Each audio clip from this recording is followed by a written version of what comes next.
Hola, ¿qué tal? Mi nombre es Miguel Marrufo y estoy representando al equipo 3.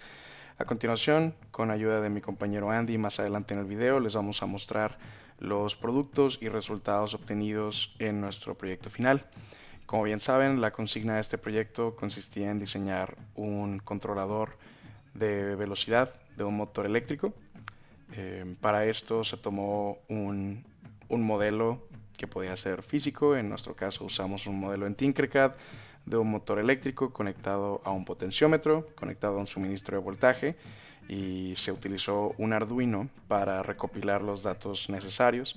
Y en general lo que tratamos de hacer fue, primero teníamos que caracterizar el sistema, ¿no? Teníamos que traducirlo de un sistema físico a una función de transferencia que pudiéramos utilizar en Simulink para llevar a cabo las simulaciones necesarias. Entonces, para esto decidimos modelar el motor eléctrico como un sistema de primer orden con retraso en lazo abierto. Entonces, para esto se tomaron los datos de cómo respondía el motor, cómo respondía la velocidad del motor con respecto a un cambio en el voltaje de entrada controlado con el potenciómetro. Esto se registró en un Excel. Tenemos aquí a continuación. Entonces, estos son los valores de la respuesta del motor, donde aquí está el tiempo, esta es la entrada, siendo la entrada la posición del potenciómetro, y esta es la salida del motor en revoluciones por minuto. Se utilizaron estos datos en este Excel y se usó el solver de Excel para obtener los parámetros del modelo. Aquí tenemos que los parámetros de nuestro modelo de primer orden con retraso son 1.002 para la ganancia del sistema, 0.01 para la constante de tiempo tau y 0.19999 para el retraso teta.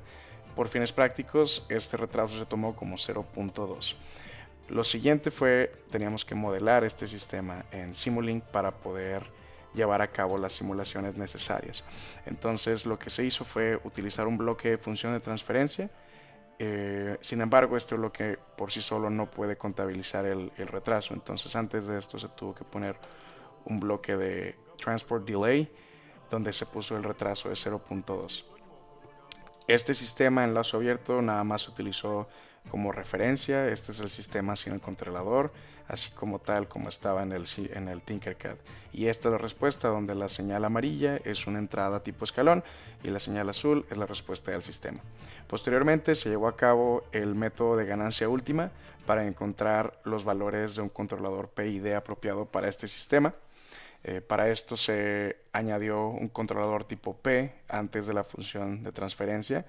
Se agregó también un lazo de retroalimentación y se ajustó esta ganancia de una manera iterativa hasta el punto en el cual la respuesta obtenida en este osciloscopio, en este scope, era una respuesta 100% periódica, completamente oscilatoria.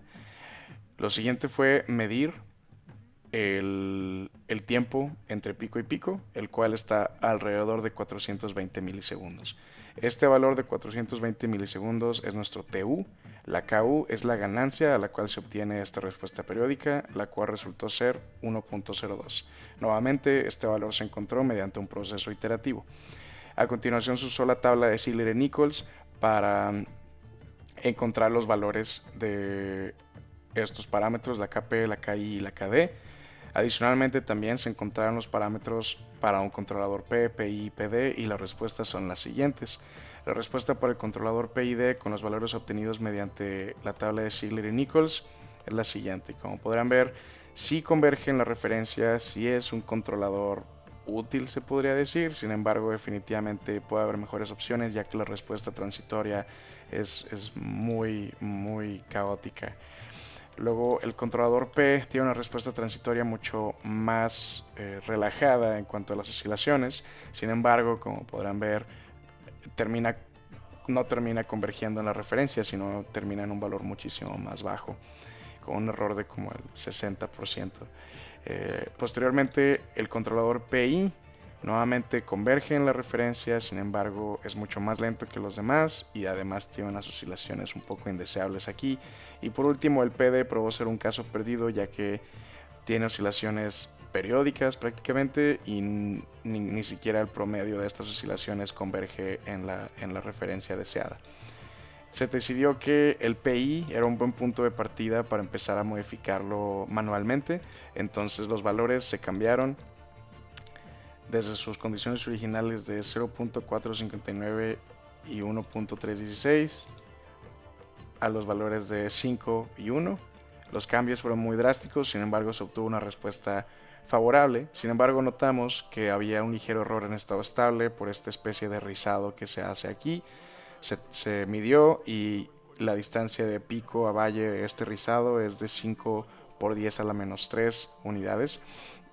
La verdad es que es muy bajo e incluso está dentro de los márgenes aceptables para este proyecto, pero decidimos que se podía mejorar, por lo cual se tomó el controlador PID, cuyas variables originalmente los parámetros eran 0.661, 2.92 y 0.32 y se modificaron de tal manera que se pudo llegar a esta respuesta, en la cual se podrá observar que la respuesta es prácticamente inmediata, el sobretiro es nulo y el error en estado estable es despreciable. Entonces decidimos que esta sea la mejor opción para el controlador de nuestro sistema.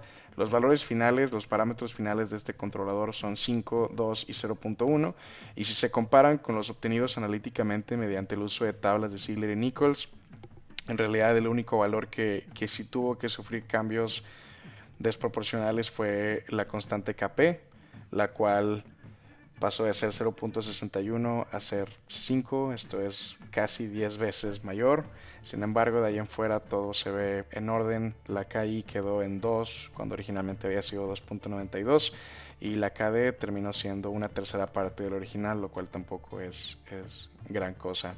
Entonces decidimos que estos parámetros sean los más apropiados para nuestro controlador y estos fueron los que se implementaron mediante el uso de un Arduino en un prototipo digital en nuestro caso, que lo hicimos en Tinkercad, y a continuación mi compañero Andy les podrá platicar un poquito más sobre la implementación de este controlador.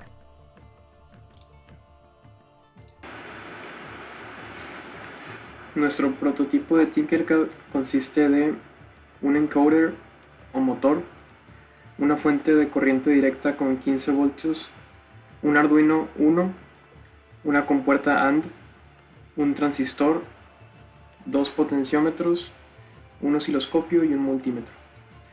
La fuente de corriente directa es la que le transmite potencia al motor encoder para que comience a girar, conectando a su terminal positiva.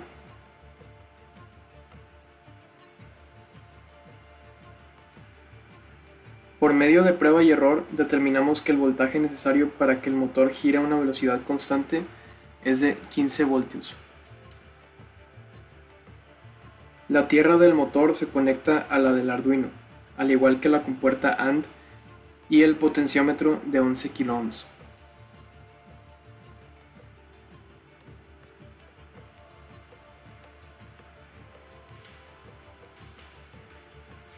Este valor también se determinó por prueba y error.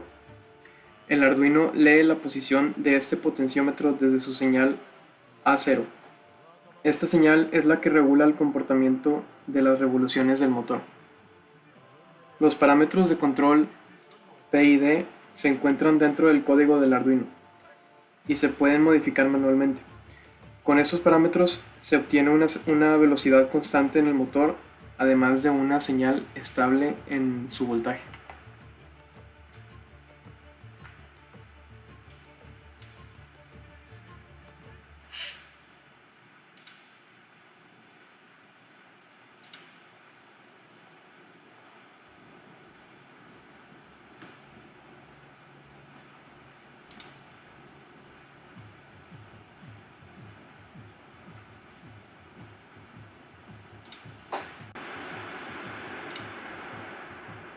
Aquí se puede observar cómo se pueden manejar las revoluciones del motor. Si seleccionamos esta velocidad, por ejemplo, de 612, y le damos simular, el motor va a empezar a arrancar lentamente y después va a obtener su valor constante. En este caso es 616 porque es la mayor precisión que se pudo obtener. Y esta es la corriente que pasa a través del transistor de 570 mA, también se mantiene constante. Y la fuente de 15 voltios y el potenciómetro está en su posición de 11 kilo ohms.